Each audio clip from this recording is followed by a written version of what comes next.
know a lot of you guys are looking at this video and you're like, Fight Night, who the hell is this that you're fighting with? This isn't a 90 overall fighter. This isn't a guy you can get a win with in an online match. Sonny Liston is an 82 overall. Tyson is a 92 overall. Why in the world? Why would you even think step into the ring with a 92 overall fighter against with an 82? It doesn't make any sense. Well, in all honesty, I'm just crazy like that, man. I find it so weird. And before I step into this store, let me talk to you guys. Let me properly introduce myself. What is good, boxing fans and gamers? It's your boy FightNightsFinest, the Sophie commentator. Back, of course, with another Fight Night Champion online ranked match. And since it's Wednesday, we're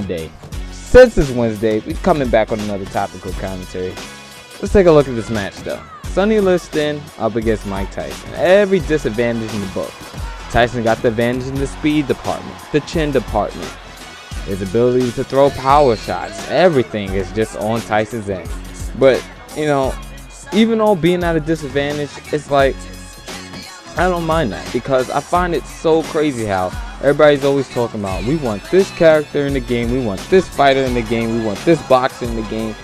And it's like, why do you guys want all these different boxers when 95% of online matches is you guys either picking Mike Tyson at heavyweight, at middleweight it's probably Ray Robinson or Andre Bishop for the character, and welterweight at 147 is Oscar De La Hoya 90% of the time. And when it comes down to just playing on welterweight, that one varies quite a bit. It's either Pac-Man or Julio Cesar Chavez Jr. So it's like, not Julio Cesar Chavez Jr., Julio Cesar Chavez Sr.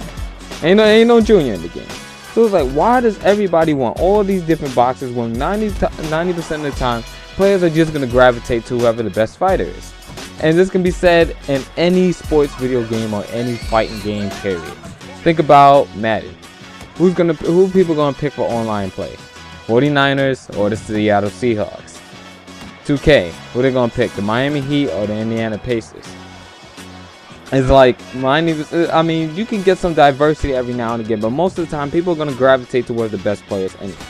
For me though, and the thing that I really want to talk about, and this is actually brought up to me by one of my subscribers, Triple Dub 007 on PSN. Actually, you know, he actually told me to talk about this, because it's like, why is it that everybody else ignores the other fighters on the game? And to be honest, some of the best matches I've actually had while playing Fight Night Champion, it's been from the lower level characters, going up with an 82 overall fighter with an 82 overall fighter. For example, having like Peterman Frame Jr. going up against Jermaine Taylor, or, you know, Kelly Paffler going up against Winky Wright.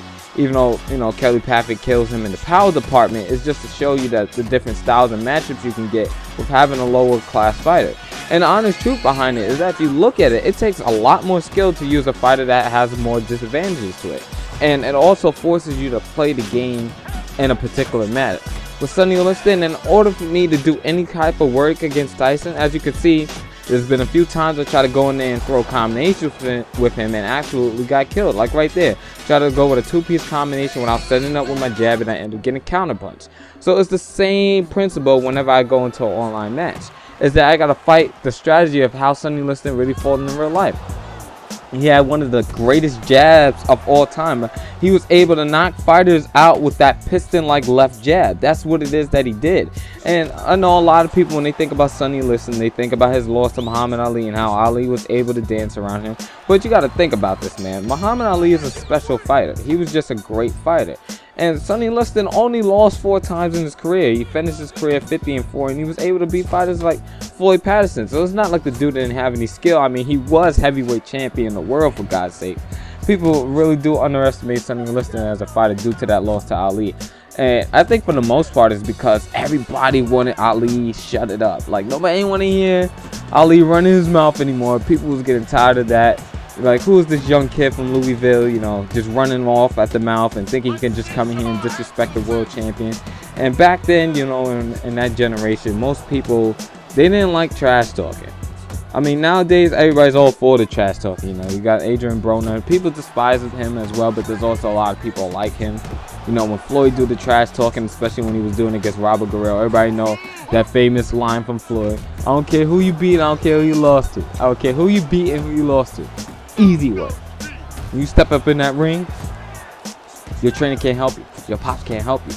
It's just gonna be me and you." So people like the trash talk. Polimananaji versus Adrian Broner was also some pretty good trash talking going back and forth there, and people just seem to gravitate towards that kind of thing. But I'm getting off topic here. So it's like when it comes down to the online matches and people just gravitating towards heavier fighters, or you know, boxers who have or give them a good advantage to be able to work the judges' scorecards, I really do think people should go ahead and try to pick even characters. Like a great matchup to have would be like Carlos Monzon versus Winky Wright. That's a pretty cool matchup to have. And a lower tier, Ricky Hatton versus Kendall Hall. That's a great matchup as well. There's just so many different matches or so many different fighters you can pick and have a good match with. And then there's some fighters who have high overalls, but you know, they don't really work into the favor of the scorecards. For example, like Zab Judah versus Timothy Bradley. Zab Judah's at 89, Timothy Bradley's at 90, but their power doesn't really go that far. So it's like you can have a pretty good matchup there. Like I said earlier, Jermaine Taylor and Peter Manfrone Jr., that's also a good match. Just the lower guys, you can have Anthony Medine go up against Winky Wright. That's a good fight. There's so many different matchups and styles that you can play on this game, and people just limit themselves to one or two characters. And it's like, so why would anybody want to see like Floyd in the game? Because then everybody's just gonna pick Floyd. Everybody's already picking Mike Tyson, so can you imagine if you put like Floyd in there and you have every other fighter in there, like you had Andre Ward at middleweight?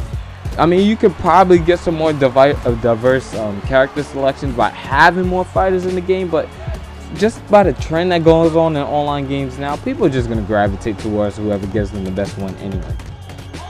So I really want to know what you guys think about that in terms of how it goes in the comment section, as we end up getting dropped right here as he goes with the jab spam and then goes ahead and hits me with that straight right hand and puts me down onto the canvas for the first time tonight.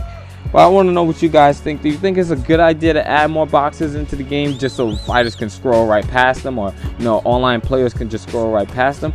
Or do you think you guys should have more fighters in the game, thinking that it will cause more people to pick different characters?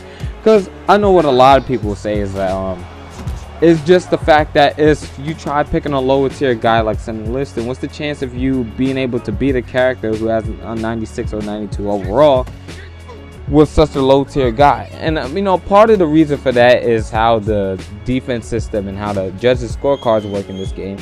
I mean, you're not responsible for your own defense. Basically, it's up to the AI and how many times you can tap R1, and if you can tap and hold R1 at the right times to determine how defense is played. And then also the judges scorecards are not really going towards how a true boxing match would be scored, but everything is pretty much based on power in this game.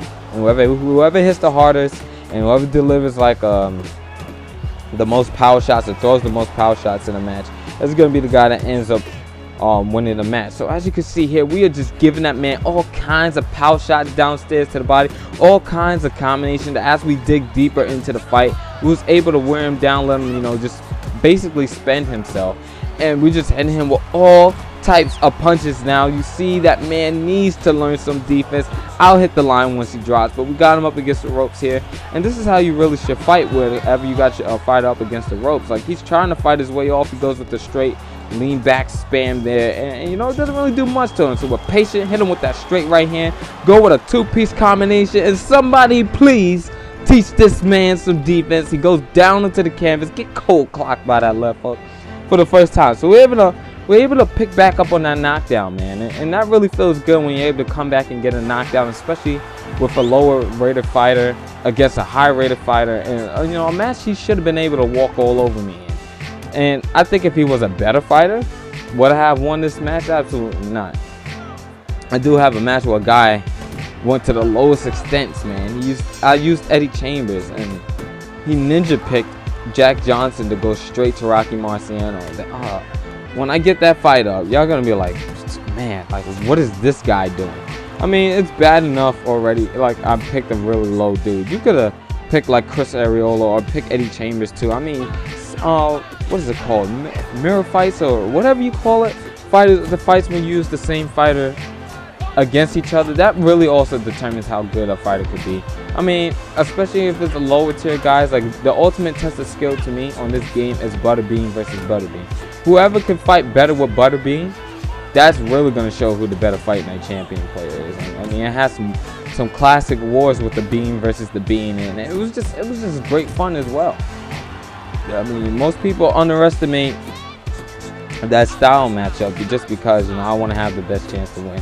But, you know, that's also part of just having gaming etiquette, man. If you see somebody pick a 9, we drop him again, but no, let me finish this point. Man. If you see a fighter pick somebody who's like 87, pick somebody that's 87 too. Make sure it's in the same weight class, or get as close as possible to that, man. If you know the guy doesn't hit that hard, pick a fighter that doesn't hit that hard either. And, you know, see who could box each other out, or who could box better. I think that's the most important thing that you need to look for when it goes to these style on style matches. I'm telling you guys, if you watch my videos, give it a try. You know, if you have to get on the mic and influence the guy, you know, pick a fair character. You know, try to tell him something. Try to bait him into having a fair match. Because I've noticed that you can get a fair match if you just do a little bit of, you know, taunting or a little bit of baiting here. As we both decide to stand in the center ring, I'm like, dude, like you really not gonna come forward anymore? We showed some nice head movement ability there earlier, being able to bob and weave and lean back and make sure we get rid of all those jabs. But now right here, we're just gonna outbox him in the center of the ring, get that defense nice and tight. Decide to get that piston-like jab of Sonny Liston to back him up against the ropes. Dude had no stamina, could not take these shots, and he ends up falling down to the canvas. What was this, man? The third time tonight?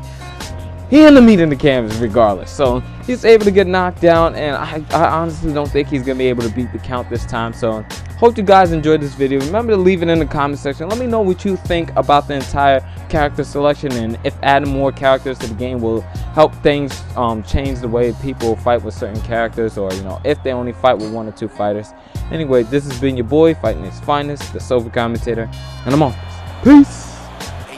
Still Sage-matic, take rap up out of the casket I'm on. Memoirs of a venomous dawn. Pretty bitches sniffing coke in various rooms. Hilarious goons who got filthy off of shipping balloons. I take you there like a 645 in style, profile, wow. Hat, low lips,